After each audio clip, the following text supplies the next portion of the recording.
ప్రభుత్వాలు మారని అధికారుల తీరు కృష్ణానదికి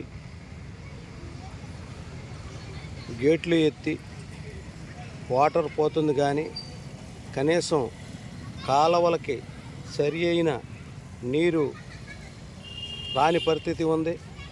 మరి ఇరిగేషన్ వారి తీరు ఎంత ఇదిగా ఉందనంటే, వైసీపీ పాలనలో పనిచేసిన నాయకులు అదే పరిస్థితి పెట్టి ఇదిగో చూడండి, కనీసం నీళ్లు తూములు ఎక్కని పరిస్థితిగా ఉంది. మరి కాలువలో నాయాలంక మండలం పరిస్థితి మరీ దౌర్భాగ్య పరిస్థితిగా ఉంది. ఇవాళ వర్షం తెరిపించినా కూడా ఇంజనాలు వేసుకోవాల్సిన పరిస్థితి వస్తుంది.